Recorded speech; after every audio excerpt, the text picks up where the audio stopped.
Welcome back नाज़रीन। Programme में osteoarthritis के हवाले से गुफ्तगू का सिलसिला जारी था। डॉक्टर अरसलान यूनुस हमारे साथ मौजूद हैं। Welcome back doctor.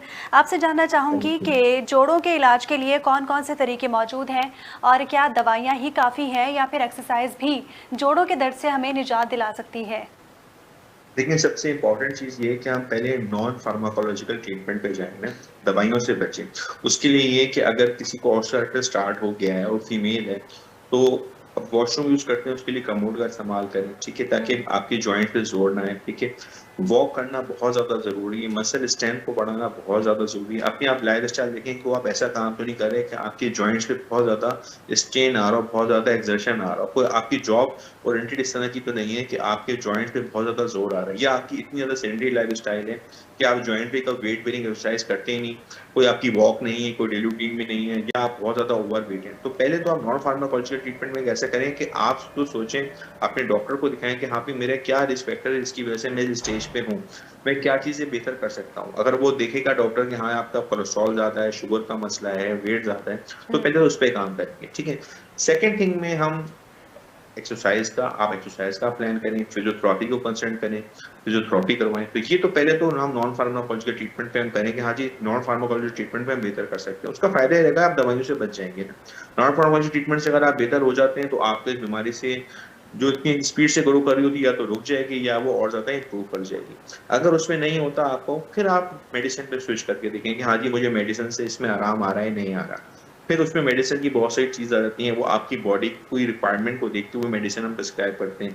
बहुत ज़्यादा हेवी डोज़ में पेन किलर्स देना वो नुकसानदेह हो सकता है, किडनीज़ के लिए भी, पेट के लिए भी। तो वो सही। पेशेंट टू पेशेंट वेरी करता हुआ फिर हम मेडिसिन देखते हैं। सही।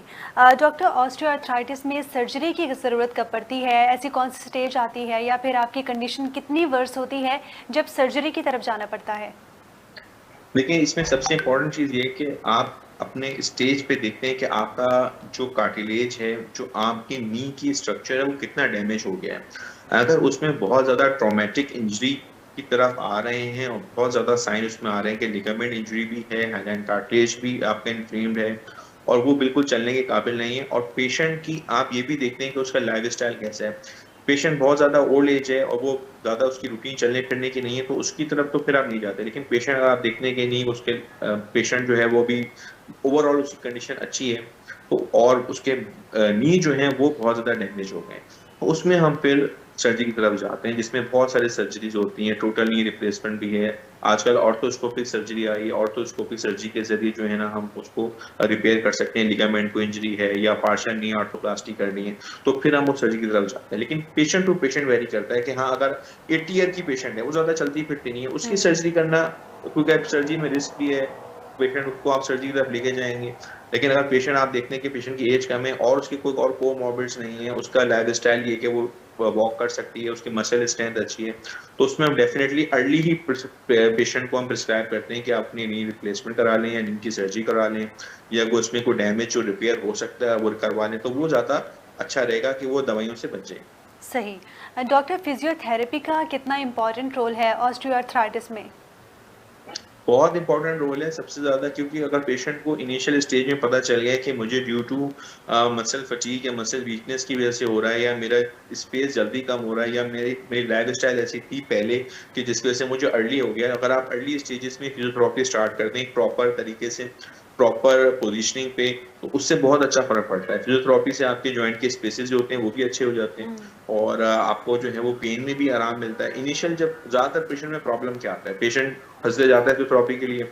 अब वो जैसे ही उसकी मोबिलिटी कराना शुरू करते हैं, उसको पेन तो और ज़्यादा बढ़ जाता है, वो सेकंड डे जाता ही नहीं। कहता है नहीं डॉक्टर साहब, वो तो मैं एक दिन गई थी, मुझे तो पेन बढ़ गया, मैं अब तो नहीं जाना चाहती, मुझे तो और ज़्यादा उससे तकलीफ हो गई थी। तो हुँ। ये चीज़ समझ लें कि भई वो आपको जैसे कोई दवाई कड़वी खाते हैं ना, तो हमें बुरी लगती है वो, लेकिन वो अंदर जाके आपके लिए बेनिफिट कर रही होती है। जब आप फिजियोथेरेपी स्टार्ट करेंगे तो फर्स्ट, सेकंड, थर्ड डे तक आपको थोड़ा-सा लगेगा कि हाँ, हमें थोड़ा-सा पेन हो रहा है, लेकिन वो लॉन्ग टर्म में आपके लिए बहुत अच्छा होगा। सही, सही।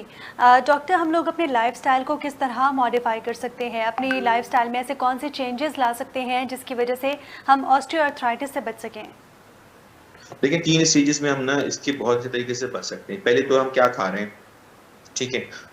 दूसरा, हम उसको कैसे इस्तेमाल कर रहे हैं, ठीक। और हमारी डेली रूटीन क्या है ना। अब हमने अपनी डाइट में अगर हम एक प्रोटीन का अमाउंट बढ़ा दें, कार्बोहाइड्रेट और फैट के मुकाबले में। तो आप प्रोटीन लेंगे तो उससे प्रोटीन स्ट्रेंथ नहीं बढ़ेगी, ठीक है? और आपके कार्बोहाइड्रेट जाएँगे, आप ज़्यादा कैलोरीज़ भी नहीं लेंगे, आपका बीएमआई भी नहीं लेगा, आपका वेट भी नहीं बढ़ेगा, ठीक है? तो पहली चीज़ तो आप रखें कि अपनी जो आप डेली रूटीन की जो खुराक है उसमें देखें कि मेरा प्रोटीन का अमाउंट कितना है ना। ये सबसे ज़्यादा इम्पोर्टेंट चीज़ है। क्या मैं बहुत ज़्यादा कार्बोहाइड्रेट तो नहीं ले रहा? क्या मैं रोटी लोग आज के हमारी रूटीन क्या है ना, 1 प्लेट खाना लिया, 2 उसके अंदर बोटियाँ रखी हुई हैं और 3 रोटियों के साथ उसको खा लिया। तो आप कितना ज़्यादा कार्बोहाइड्रेट लेके चलेंगे अपनी बॉडी के अंदर ना।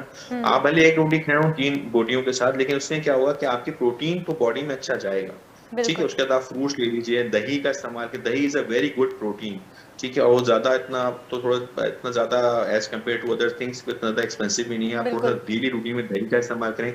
Egg egg is a very good protein, ठीक है? एग सही। जो है उसका आप इस्तेमाल करें तो उसमें अच्छी प्रोटीन ले सकते हैं। फिर उसको आपने किस तरह यूटिलाइज़ करना है, डेली बेसिस पे आप रूटीन बना लें कि मैंने 5 minute, 10 minute, 15 minute, 20 minute walk ज़रूर करनी है। अपने आप को प्रिपेयर करना है कि जब मैं 65 साल का होऊँगा तो क्या मुझे ऑस्टियोआर्थराइटिस, शुगर, ब्लड प्रेशर तो नहीं होगा, क्योंकि ये तो आप हुँ, समझ लें कि अगर आप अभी 40 की एज में अपना ख्याल नहीं रख रहे, अपनी हेल्थ के ऊपर फोकस नहीं कर रहे, तो फिर जब आपकी एज 60 पहुँचेगी, उस टाइम सारी बीमारियों के आपके साथ खड़ी होंगी और आप फिर परेशान होंगे कि मैंने क्या करना है। फिर आप डॉक्टर को चक्कर लगाएँगे, इसकी सर्जरी करा लो, वो करा लो, ये परेशानी होगी। तो आप पहले से अपना प्लान करें। देखिए हर चीज़ का एक प्लान करते हैं ना, आप जो भी आपने कहीं आपने ये नहीं कि जाना वो तो उसका आप पहले से प्लान करते हो। तो आप अपने लिए क्यों नहीं प्लान करते कि जब मैं 60 साल का होऊँगा तो मुझे किन चीज़ों का सामना करना पड़ सकता है, किन बीमारियों का मुझे सामना कर सकता है, तो मैं उसके लिए अभी से प्रिपरेशन करूँ। और प्रिपरेशन करने के लिए कोई मुश्किल बात नहीं है। अपना आप ख्याल रखें, अपने आप बीएमआई को देखें, अपने वेट को हुँ, देखें, अपने हुँ। देखें कि मेरी शुगर तो नहीं बढ़ रही। बेसलाइन टेस्ट कराना चाहते हैं, वो टेस्ट करा लें। तो अपने आप को प्रिपेयर करें कि नहीं मैं देखें एक चीज़ होती है लॉन्ग लाइफ और एक होता है हेल्दी लाइफ। अगर आप 80 साल तक जिए और उसमें से 10 साल आप बेड पे गुज़ार दिए आपने, तो उस 80 साल जीने का फ़ायदा नहीं है। बिल्कुल, एक पर्सन 70 साल की ज़िंदगी गुज़ारता है और वो हेल्दी आखिरी दिन तक अपनी जॉब पे गया, अपना काम करता रहा वो, उसकी लाइफ ज़्यादा अच्छी है। तो अपने आप को प्रिपेयर करें कि मैंने आगे लाइफ कैसे स्पेंड करें। This is very good message. सही। डॉक्टर ऑस्टियोआर्थराइटिस के मरीज़ों के लिए रोज़मर्रा की ज़िंदगी में ऐसे कौन-से एहतियात ज़रूरी है जो वो कर सकते हैं और अपने जितने भी उनकी ज़िंदगी के मसाइल हैं, हेल्थ से रिलेटेड और तकालीफ हैं और ख़ास तौर पे ऑस्टियोआर्थराइटिस से रिलेटेड उस तकलीफ से वो बच सकते हैं? देखिए, इसमें सबसे इम्पोर्टेंट चीज़ ये है कि आप ये देखें कि आपके कोई जॉइंट्स पे इस तरह का कोई आपका वर्कआउट तो नहीं है जो एक्सर्शन कर रहा हो, ठीक है? कोई भी इस तरह का आपको काम तो नहीं कर रहे कि जो आपके जॉइंट्स के ऊपर एक्सर्शन कर रहा हो। हमारे यहाँ बहुत ज़्यादा कॉमन सी चीज़ें हैं, इतने ब बड़ा भारी बच्चा होगा उसको हमारी बारीक-सी जो 40-50 किलो की खातून उसको गोद में उठाए हुए, वो घंटों-घंटों खड़ी हुई और बिल्कुल, पोस्चर भी कैसा है बिल्कुल टेढ़ा।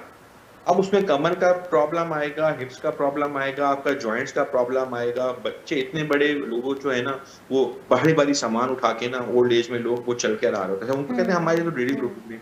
लेकिन आप ये देखें कि एक एज का फैक्टर होता है ना, उसमें आपकी चीज़ें वीक हो रही होती हैं। तो ये जब वीक चीज़ें होती हैं तो उसमें क्या होती है वो चीज़ें आपको ट्रिगर कर जाती हैं। तो उससे आपको बचने की ज़रूरत। सेकंडली ये कि अपनी डाइट में आप देखें क्या मुझे कैल्शियम हमारी बॉडी में कितना है, हमारे विटामिन डी का क्या लेवल है, पैराथायरॉइड हार्मोन का हमारी बॉडी में क्या लेवल है, मेरा बीएमआई ज़्यादा तो नहीं है, मैं बोन सही। स्कैन कराती हूँ, मेरी बोन स्कैन के अंदर मेरे अंदर क्या चीज़ आती है, ठीक है? और मुझे क्या चीज़ें डेली लेने की ज़रूरत है। 50 प्लस के जो पेशेंट होते हैं ज़्यादातर, जो ज़्यादातर लाइफ़स्टाइल उनका ठीक नहीं होता, मैं उनको प्रिस्क्राइब करता हूँ, आप विटामिन जी का कम से कम टेस्ट तो ज़रूर करा लें, कैल्शियम का टेस्ट ज़रूर करा लें, हुँ, एक डेली मल्टीविटामिन लें, एक कोई भी किसी भी जो सीज़न का फ्रूट है फ्रेश, वो ज़रूर इस्तेमाल करें कि आप एक उसमें एंटीटॉक्सिन भी होते हैं, कैलोरीज़ भी अच्छी रहती हैं और जो है वो आपकी बॉडी में टॉक्सिन भी रिमूव करता है। तो वो एक एक फ्रूट का इस्तेमाल कर लीजिए। तो ये चीज़ें बहुत ज़रूरी है ना। और वेट बेयरिंग एक्सरसाइज़, जो हुँ, खातून जो हमारी फीमेल्स घर में रहती हैं, जो ज़्यादा बाहर नहीं जा पाती, घर में एक्सरसाइज़ करें। यूट्यूब पे लगाएँ आप एक्सरसाइज़ के, अब 10 इसमें वीडियोज़ अवेलेबल हैं एक्सरसाइज़ करने की, बिल्कुल, उनको देखें, बिल्कुल। बाहर जाने की ज़रूरत नहीं है, जिम जाने की ज़रूरत नहीं है, क्योंकि लाइफ़स्टाइल इतना ज़्यादा बिज़ी है ना। घर पे वीडियो लगाएँ, उसके साथ-साथ अपने साथ आप एक्सरसाइज़ करते रहें घर पे, तो वो बहुत अच्छा रहेगा कि आपको जो है वो आप एक बड़ी प्रॉब्लम से बच जाएँगी। सही। डॉक्टर जोड़ों के दर्द के हवाले से आम तौर पर ऐसे कौन से मिसकंसेप्शंस हैं या मिसअंडरस्टैंडिंग्स हैं जो लोगों में पाई जाती हैं और दर हकीकत वो असल नहीं होती? लेकिन सबसे इम्पोर्टेंट चीज़ ये है ना कि अब जोड़ों का दर्द हो रहा है, लोग सोचते हैं कि यार ये मुझे कोई चोट लग गई थी, उसकी वज़ह से हो रहा है। नहीं, ये हुँ, तो मुझे बुढ़ापा है, बुढ़ापे में तो इस तरह के दर्द होते ही हैं, ये उस वज़ह से हो रहा है। या कोई मैंने दवाई खा ली थी, उसका साइड इफ़ेक्ट की वज़ह से हो रहा है। ये दसियों लोग ये कॉन्सेप्ट बन जाते हैं ना, जो मिथ्स होती हैं, जो कि जिसमें बिल्कुल। रियलिटी नहीं होती है कि ना। या जी मुझे विटामिन डी की कमी है। विटामिन डी की कमी से कभी भी ऐसा नहीं हुआ कि आपकी लिगामेंट को इंजरी हो जाए, ऑस्टियोआर्थराइटिस हो जाए। तो इसमें आप हमेशा ये देखें कि आपके रीजन क्या हो रहे हैं ना। अगर आपको ऑस्टियोआर्थराइटिस या कोई भी जोड़ों की बीमारी हो रही है या आपको उसमें से पेन डेवलप हो रहा है, तो उसमें आप देखेंगे कि ये मुझे क्यों हो रहा है ना। उसके लिए बेहतरीन ये है कि आप खुद से एज्यूम ना करें ना। हमारे यहाँ प्रॉब्लम ये कोई चीज होती है, या तो गूगल पे सर्च करके देखना शुरू कर देते हैं, या अपने बराबर में जो भाई बैठे होते हैं उनसे पूछते हैं, यार मुझे हो रहा है क्या करूं। वो कहता है ये वाला बाम लगा लो, ये बिल्कुल। वाला मसाज करा लो, इससे ठीक हो जाएगा। अब आप देखें वेयर एंड टियर, मैंने पहला लफ्ज वेयर टियर के इसलिए इस्तेमाल किया था कि इसको समझने के ये एक मैकेनिकल आपको ट्रॉमा हो रहा है। अब जब उसके ऊपर मसाज कराते हैं या किसी मालिशी में चलेगा उस जगह उसके मसाज करा, हुँ, आप यकीन करें अगर वो 10% इंजरी होती है तो वो बढ़ के 40-50% चली जाती है। तो प्लीज किसी क्वैक्स के पास, कोई ऐसे आदमी के पास ना जाएं जो कि इसके लिए ट्रेन नहीं होता। वो जब तक आपकी देखें कोई भी बीमारी ना उसकी रीजन होता है, जब तक हुँ, उस रीजन का इलाज नहीं करेंगे वो आपकी बीमारी कभी भी खत्म नहीं, वो वहीं की वहीं रहेगी आपकी बीमारी। टेम्परेरी सही। तौर पे फायदा हो जाएगा, आप स्टेरॉइड की गोली खा लें। ये लोग सब क्या करते हैं, जो क्वैक्स के पास आप लोग जाते हैं, गली मोहल्लों में बैठे में क्वैक्स क्वैक्स वो लोग होते हैं जो डॉक्टर नहीं होते, डॉक्टर्स की प्रैक्टिस कर रहे होते हैं, ठीक है। उनके पास आप जाते हैं, वो आपकी सफेद रंग की चावल वाली गोली देता है, ऐसे रंग की। हुँ, जो नाज़रीन देख रहे हैं वो समझ सकते होंगे, उन्होंने शायद एक्सपीरियंस किया, वो चावल वाली सफेद रंग की गोली होती है। वो सही। आप खाएं, वो क्या करती है, इन्फ्लेमेशन खत्म कर देती है। आपको लगता है कि आप बट ठीक होगा, लेकिन वो और ज्यादा डैमेज करती है। सही। बिल्कुल डॉक्टर हमारे यहाँ ये एक अलमिया बन चुका है कि अगर किसी एक इंसान को कोई दर्द है, कोई तकलीफ़ है, तो वो दूसरे को भी सेम मशवरा देता है कि मैं ये इस्तेमाल करता हूँ, जी तुम भी करो, तुम्हें भी इससे रिलीफ़ मिल जाएगा। बिल्कुल, यही प्रॉब्लम है ना कि वो हर आदमी जो है ना वो अपने समझता है कि अरे मैंने ये चीज़ किया था, इससे ठीक हो गया, आप भी ये चीज़ कर लो, ये चीज़ ठीक हो गया।